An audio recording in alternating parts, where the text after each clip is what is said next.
Summer season ಬಂತು ನೋಡಿ. ಮಕ್ಕಳೆಲ್ಲ ಮನೇಲಿ ಇರ್ತಾರೆ. ಅಮ್ಮ ನನಗೆ ತಿನ್ನಕ್ಕೆ ಏನಾದರೂ ಕೊಡು, ಏನಾದರೂ ಕೊಡು ಅಂತ ಸುಮ್ಮನೆ ಒಂದೇ ಸಮ ಪೀಡಿಸ್ತಾ ಇರ್ತವೆ. ಆ ಟೈಮಲ್ಲಿ ಒಂದಿನ ಮುಂಚಿತವಾಗಿ ಪ್ಲ್ಯಾನ್ ಮಾಡಿಕೊಂಡು ಇದೊಂದು ರೆಸಿಪಿನ ಟ್ರೈ ಮಾಡಿ ಹೇಳಿ ಫ್ರೆಂಡ್ಸ್. ಇದನ್ನು ನಾವು ನಾಮದಲ್ಗೆ ಅಂತ ಕರಿತೀವಿ. ಹಾಲುಂಡ್ಲಿಗೆ ಅಂತಲೂ ಸಹ ನಮ್ಮ ಗ್ರಾಮೀಣ ಭಾಷೆಯಲ್ಲಿ ಕರಿತೀವಿ ಫ್ರೆಂಡ್ಸ್. ಈ ಥರ ರೆಸಿಪಿನ ನೀವು ಯಾವಾಗಲೂ ಟ್ರೈ ಮಾಡಿರೋಕ್ಕೆ ಸಾಧ್ಯನೇ ಇಲ್ಲ. ಒಂದು ಸಲ ಟ್ರೈ ಮಾಡಿ ಹೇಗಿತ್ತು ಅಂತ ಕಮೆಂಟ್ಸ್ ಬಾಕ್ಸ್ನಲ್ಲಿ ಕಮೆಂಟ್ ಮಾಡಿ ಫ್ರೆಂಡ್ಸ್. ಬನ್ನಿ ಈ ರೆಸಿಪಿ ಮಾಡೋಕ್ಕೆ ಏನೆಲ್ಲ ಬೇಕು ಅಂತ ನೋಡ್ಕೊಂಡು ಬರೋಣ. ನಾನು ಒಂದು ಬೌಲಷ್ಟು ಅಕ್ಕಿನ ನೈಟೇ ಉಣಿಸಿ ಇಟ್ಟಿದ್ದೆ. ಒಂದು ಬೌಲ್ ಆದರೆ ಸಾಕು ಅಂತ. ನಾವು ಒಂದು ಬೌಲ್ ಅಕ್ಕಿ ತೊಗೊಂಡ್ರೆ ಒಂದು ಬೌಲ್ ಕಾಯಿ ತೊಗೋಬೇಕು.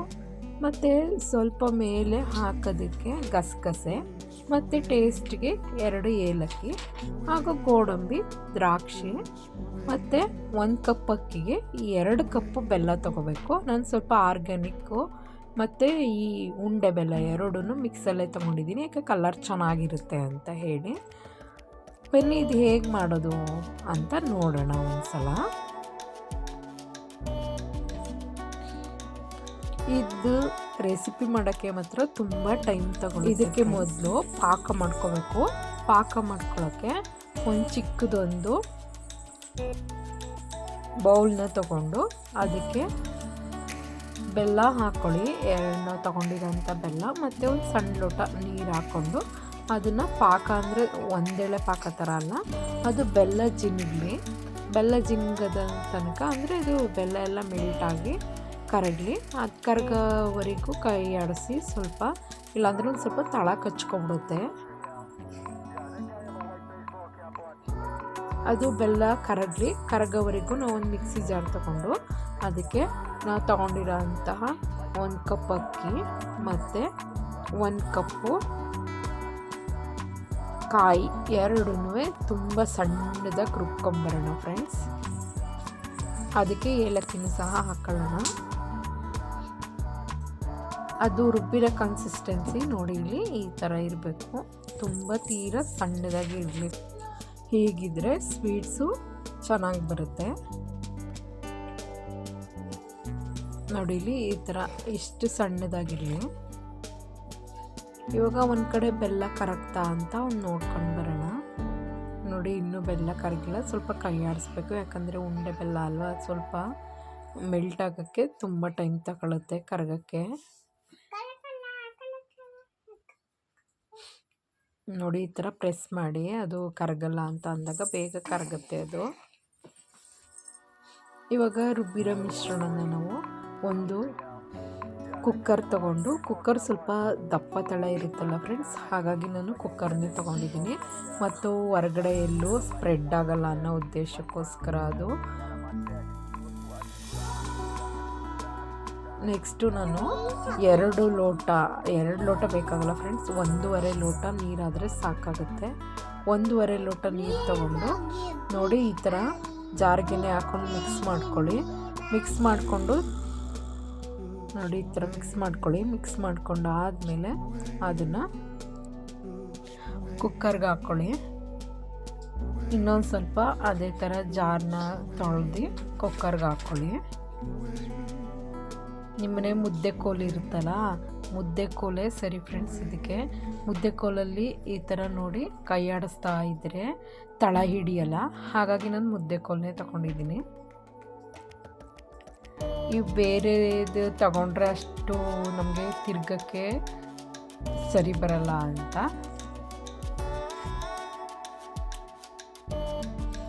ನೀವು ಮಧ್ಯದಲ್ಲಿ ನೀರು ಹಾಕ್ಕೊಂಡು ಈ ಥರ ಕೈ ಆಡಿಸಿದ್ರೆ ಚೆನ್ನಾಗಿ ಬರಲ್ಲ. ಒಂದೇ ಸರಿ ಎಲ್ಲ ಒಂದು ಅದಕ್ಕೆ ಮಾಡಿಕೊಂಡು ನೋಡಿ ಈ ಥರ ತಿರುಗ್ತಾ ಹೋಗ್ಬೇಕು. ಅದು ಸ್ವಲ್ಪ ಗಟ್ಟಿ ಆಗ್ತಾ ಬರುತ್ತೆ. ನೋಡ್ಕೊಳ್ಳಿ, ಈ ಅಳತೆಲೆ ಈ ಟೈಮಲ್ಲೇ ನೋಡ್ಕೊಬಿಡ್ಬೇಕು, ನಮಗೆ ನೀರು ಬೇಕಾ ಸಾಕಾಗುತ್ತಾ ಅಂತ. ನನಗೆ ಇನ್ನೊಂದು ಸ್ವಲ್ಪ ನೀರು ಬೇಕಾಯಿತು, ಹಾಗಾಗಿ ನಾನು ಮುಂಚೆನೇ ಅದು ಫುಲ್ ಗಟ್ಟಿ ಆಗೋಕ್ಕೂ ಮುಂಚೆನೇ ಒಂದು ಸ್ವಲ್ಪ ನೀರು ಹಾಕ್ಕೊಂಡು ಚೆನ್ನಾಗಿ ಸ್ಟೀಮಲ್ಲೇ ಇಟ್ಕೊಳ್ಳಿ. ಸ್ಟೀಮ್ಗಿಂತ ಇನ್ನೊಂದು ಸ್ವಲ್ಪ ಜಾಸ್ತಿ ಅಂತ ಅಂದರೆ ಮೀಡಿಯಮ್ ಫ್ಲೇಮಲ್ಲಿ ಇಟ್ಕೊಳ್ಳಿ ಫ್ರೆಂಡ್ಸ್. ಮೀಡಿಯಮ್ ಫ್ಲೇಮಲ್ಲಿ ಇಟ್ಕೊಂಡ್ರೆ ತುಂಬ ಚೆನ್ನಾಗಿ ಅದು ಬೇಯುತ್ತೆ ಮತ್ತು ತಳ ಹಿಡಿಯಲ್ಲ. ನೋಡಿ ಈ ಥರ ತಿರುವಿ ನೋಡಿ ಈ ಥರ ಕನ್ಸಿಸ್ಟೆನ್ಸಿಲಿ ಇದೆ ಅದು ಫಸ್ಟ್ ಸ್ಟಾರ್ಟಿಂಗಲ್ಲಿ. ಸ್ವಲ್ಪನೂ ಸಹ ನೀವು ಎಲ್ಲೂ ಕೈ ಆಡಿಸೋದನ್ನು ನಿಲ್ಲಿಸಬಾರ್ದು. ಇವಾಗ ನಾನು ಬೆಲ್ಲ ಜಿನ್ಗಕ್ಕೆ ಇಟ್ಟಿದ್ನಲ್ವಾ ಅದನ್ನು ಇದು ಕುಕ್ಕರ್ಗೆ ಹಾಕ್ಕೊಳ್ಳಿ.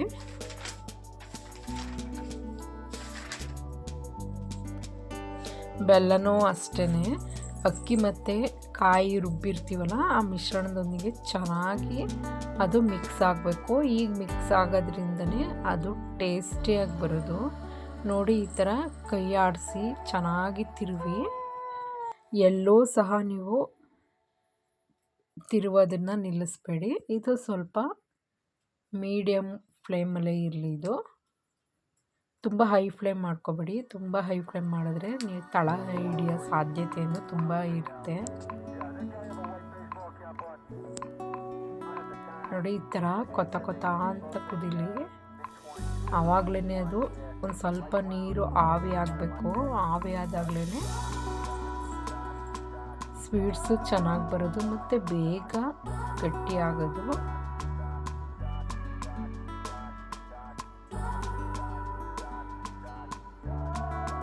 ನೋಡಿ ಈ ಥರ ಮೊದಲು ತೆಳ್ಳಗಿತ್ತು ಮತ್ತು ಈಗ ಕಲರೆಲ್ಲ ಚೇಂಜ್ ಆಗಿ ನೋಡಿ ಇಷ್ಟು ಹದಕ್ಕೆ ಬಂದಿದೆ. ಈಗ ಇದು ಇನ್ನೂ ಗಟ್ಟಿ ಆಗಬೇಕು.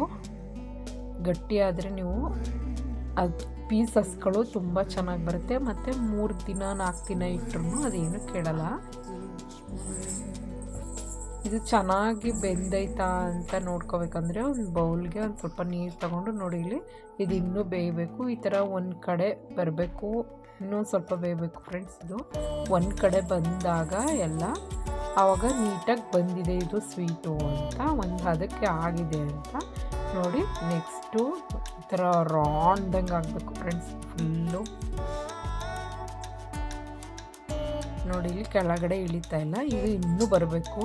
ನೋಡಿ ಇಲ್ಲಿ ಯಾವ ಥರ ಕಾಣಿಸ್ತಿದೆ ಅಂತ. ಇದು ಇನ್ನೂ ಸ್ವಲ್ಪ ಇನ್ನೊಂದು 5 ನಿಮಿಷ ಆಗಬೇಕು. ನೋಡಿ ಈ ಥರ ಎಲ್ಲೂ ಕೈ ಬಿಡದೆ ಕೈ ಆಡಿಸಿ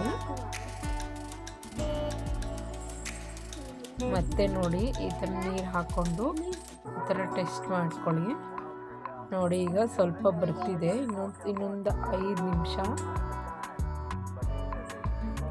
ಇನ್ನೊಂದು ಸ್ವಲ್ಪ ಚೆನ್ನಾಗಿ ಬೆಂದರೆ ಬೇಗ ಬರುತ್ತೆ.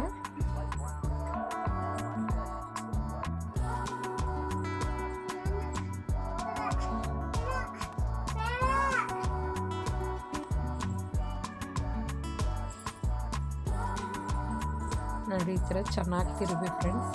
ನೀವು ಸ್ಪೂನಲ್ಲಿ ತಿರುಗಿದ್ರೆ ಅದು ಚೆನ್ನಾಗಿ ಬರಲ್ಲ, ಅದದ್ದೇ ಕಚ್ಕೊಳ್ಳುತ್ತೆ ಕೆಳಗಡೆ. ಇದಾದಮೇಲೆ ನಾವು ತೊಗೊಂಡಿರೋಂಥ ಗಸಗಸೆ ಹಾಕಿ ಚೆನ್ನಾಗಿ ತಿರುವಿ. ನೋಡಿ ಈ ಥರ ಆಗಿದೆ ಅದು. ಇದಾದಮೇಲೆ ತೊಗೊಂಡಿರೋಂಥ ದ್ರಾಕ್ಷಿ ಮತ್ತು ಗೋಡಂಬಿನ ಹಾಕಿ ಮತ್ತೆ ತಿರುವಿ ಅದನ್ನು. ಇದಕ್ಕೆ ಸ್ವಲ್ಪ 2 ಸ್ಪೂನ್ ತುಪ್ಪ ಹಾಕ್ಕೊಳ್ಳಿ. ಇದನ್ನು ಚೆನ್ನಾಗಿ ತಿರುವಿ. ಅದು ತುಪ್ಪ ಸ್ವೀಟ್ಸ್ಗೆ ಚೆನ್ನಾಗಿ ಹಿಡ್ಕೋಬೇಕು, ಆವಾಗ ಅದ್ರ ಟೇಸ್ಟು ಡಬಲ್ ಆಗುತ್ತೆ ತುಪ್ಪ ಹಾಕೋದ್ರಿಂದ. ನೋಡಿ ಈ ಥರ ತಿರುವಿ ಅದು ಮೇಲ್ಮೇಲೇ ತುಪ್ಪ ನಿಂತ್ಕೋಬಾರ್ದು, ಅದು ಫುಲ್ ಆ ಸ್ವೀಟ್ಗೆ ಹಿಡ್ಕೋಬೇಕು ಚೆನ್ನಾಗಿ, ಆವಾಗ ಟೇಸ್ಟಿಯಾಗಿರುತ್ತೆ.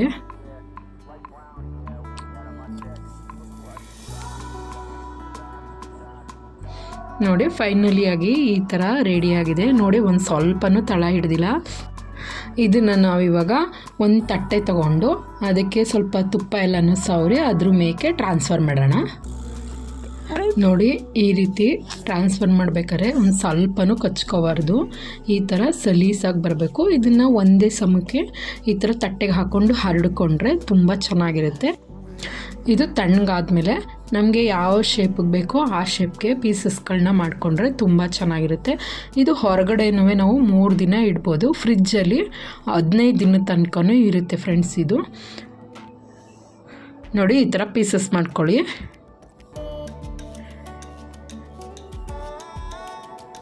ನೋಡಿ ಫೈನಲಿಯಾಗಿ ನಮ್ಮ ಸ್ವೀಟ್ಸು ಯಾವ ಥರ ಬಂದಿದೆ ಅಂತ, ಅಂದರೆ ಹಾಲುಂಡ್ಲಿಗೆ ಅಂತ ಕರಿತೀವಿ ನಾವು. ನೋಡಿ ಫೈನಲಿಯಾಗಿ ಈ ಥರ ಬಂದಿದೆ. ನೀವು ಒಂದ್ಸಲಿ ಟ್ರೈ ಮಾಡಿ ಫ್ರೆಂಡ್ಸ್, ಹೇಗಿತ್ತು ಅಂತ ಕಮೆಂಟ್ ಮಾಡಿ.